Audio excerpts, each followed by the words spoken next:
When I first heard about what happened to Charlie Kirk, I felt something really deep.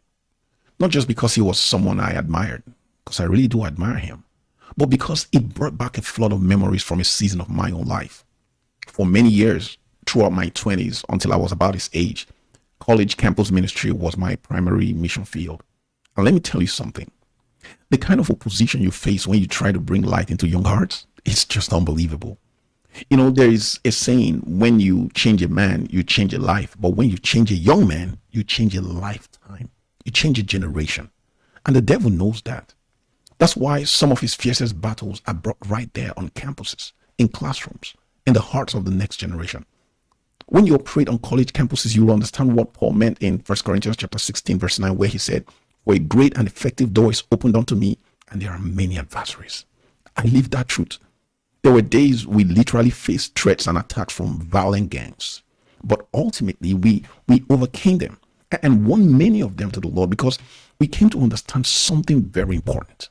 That those people, as violent and as hostile as they seemed, were not the real enemies. We understood that there was someone behind the scene, someone actively plotting and orchestrating it all. And that's who I've come to expose today. This video is not about politics. It's not about taking sides. It's not about seeing from one political side or the other. It's about seeing through the lens of truth. Because unless we identify the right enemy, we will keep fighting the wrong battles. So who is this enemy? He's the same one who has always opposed all things that are true, all things that are good and righteous from the very beginning. The enemy, the real enemy, is Satan. People are not the enemy. You see, that's why Jesus said, "Father, forgive them, for they know not what they do," while they were hanging him on the cross. Look, I'm not saying this to absolve anyone of a crime that they've committed. No. Of course, when people let themselves get blindfolded by Satan, the law of the land will still have to take its course. But it's important for us who are believers to understand that our fight is not against flesh and blood, but against principalities and powers and the rulers of the darkness of this world. People are not the enemies. Jews are not the enemies. Not even Muslims are the enemy. In fact, most people want the same things. Love, peace, hope, freedom, dignity. Most people want the same things. They just have different ideas on how to come about it. And if we keep treating them like enemies rather than people with a different idea, the real enemy will keep getting the advantage. You see, whenever I counsel married couples, I always try to help them see that neither the husband nor the wife is the enemy here. And the moment they realize they both want the same things and are actually on the same team, they tend to put down their guards and then begin to have, good faith conversations. And it is only in those good faith conversations that a hardened heart can be broken and a lost soul won.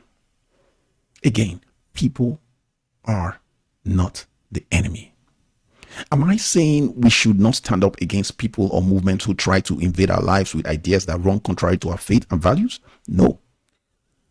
I am saying that while we challenge their ideas, we should not see them as enemies, because they are not. People are not the enemy. Satan is the real enemy, and we must never be ignorant of his devices. We must understand how he works, how he deceives and divides. We must understand how he steals, kills, and destroys. And yes, he is the one who really killed Charlie Kirk. The devil did.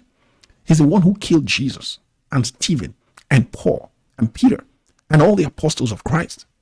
And he's the one who is currently killing innocent Christians in northern Nigeria right now. Sadly, the ignorance of most have been his most effective weapon. And the only way to overcome him is by the blood of the Lamb and the word of our testimony. You see, Jesus has already provided the blood. So my part and your part is to provide the testimony. I made a commitment a long time ago to spend my lifetime spreading the light of the testimony of Jesus Christ. I have decided that I will preach it every day, every night, everywhere. I will not stop. It's a commitment. I will not stop until the whole earth is covered with the knowledge of the glory of God as the waters covers the sea. If the devil thinks he can stop us, my news to him is that we're just getting started. We will preach this gospel everywhere till the very last breath, till the Lord returns. we will not stop. So help me God. Hey, if you were blessed by this video, please like and subscribe to help us grow the channel. And if you have the prayer request, please put it in the comment section. My team and I will pray over those prayer requests every single day. And we look forward to celebrating your testimony with you. God bless you.